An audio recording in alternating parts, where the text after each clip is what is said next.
You said that most growers, when they go to grafted, they never go back. Based on what you've seen in all your research, do you think grafted tomatoes are a hands down no brainer? Short answer, yes. Yes, I do think grafted tomatoes are a hands down no brainer.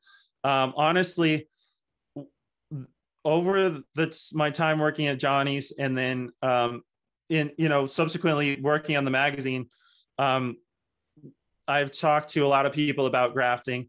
I feel like the vast majority of them that I've talked to in real world instances where they have grown grafted plants on their farms, the vast majority say that they're better than ungrafted tomatoes. And by better, I mean they should be yielding more.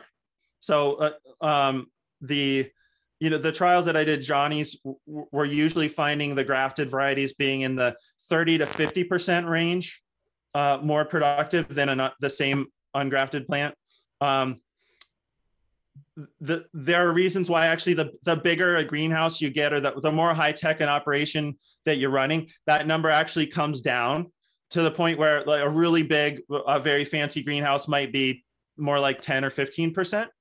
But still, that's 10 or 15% on top of what should be a really big number already. If they're doing everything else right, and I'll say the reason why that is the reason why lower tech, what I'll call lower tech, as far as less heaters, maybe a hoop house, less fancy greenhouses and controls and things like that, is just because those really big fancy, many times glass greenhouses, they have spent the money to optimize the conditions for the plant so much that that plant, if it's managed properly, the plant is experiencing very little adversity.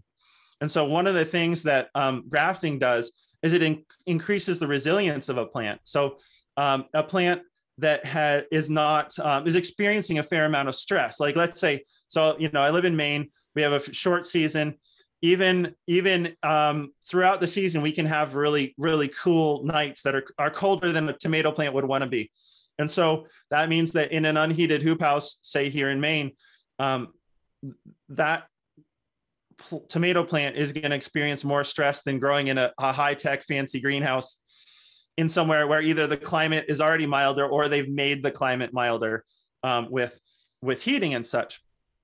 And so grafting a plant means that the plant is just going to have a higher constitution. Essentially, it's going to be more resilient, and it's going to overgrow more of those stresses, whether the stress be it's because it's in Maine and the nights are too cold, whether it be that it's somewhere where the days are too hot, whether it be water stress. It can help plants overcome not getting enough water. It can help plants overcome not getting enough fertility, and it can also help plants just be stronger to overcome some pests and diseases. Basically just makes a stronger plant. And so that's why you see a bigger difference. The less optimized the growing environment would be, the more that grafting will help the plant overcome whatever stresses that it's encountering in its environment.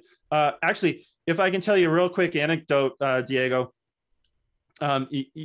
one comes to mind when we're talking about grafted versus ungrafted plants.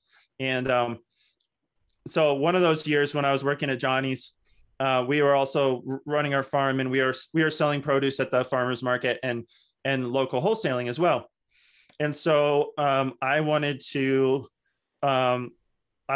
graft our cherry tomatoes, which were the only tomatoes that we still grew in the field. Okay, because where I live, our season is so short.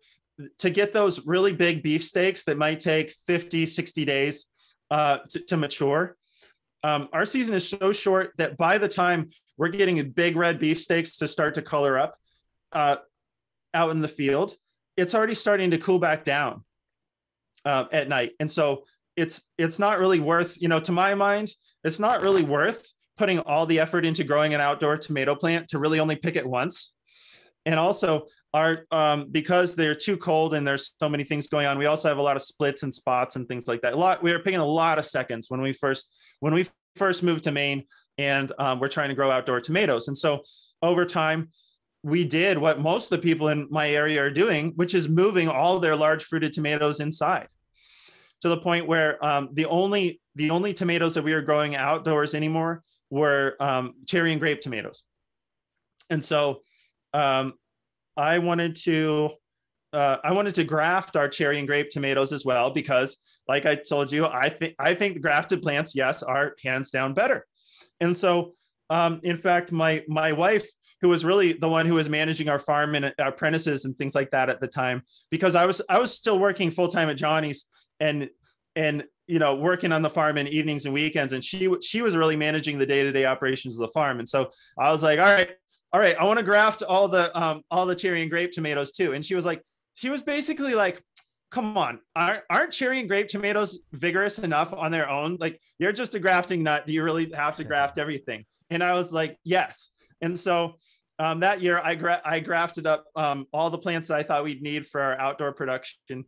And unfortunately, I forget, there was some kind of grafting disaster that year. I think that the plants didn't get watered, or they got too hot or something like that. And some of them died. So luckily I had enough leftover scions. I had this, the scion being the top variety or the fruiting variety in a graft. You have a graft, you have the rootstock, and you have the scion being the fruiting variety. So I had extra scions. And so what I did is I planted all the grafted cherry and grape tomatoes plants that I had out in the field. And then to fill in whatever row footage we had left, I used the ungrafted plants. And they all grew great throughout the season. The grafted plants definitely grew a little faster. But what we really noticed is that when we started to have really cold nights, and around here, we usually get our first frost around the third week of September. So we start having pretty cold nights anytime in September. So what we noticed is that once the cold nights hit, that the ungrafted plants just stopped. It's like they really just stopped pushing new fruit. They stopped, the ripening process really slowed down. And the grafted plants, they just kept going. They just had, they have a bigger root system that's more resilient. And so that when they hit adverse conditions, whether it be temperature or fertility or whatever, they just have more energy to keep going. And so those, it was really noticeable, right? Because we're heading out to the field to pick tomatoes for market or orders or whatever. And you notice the only place with any ripe fruit by the end of the season was the grafted plants. So that's just a quick little anecdote of how, whether the tomatoes are planted in a greenhouse or field or whatever, grafting definitely does make the plants stronger in higher yielding.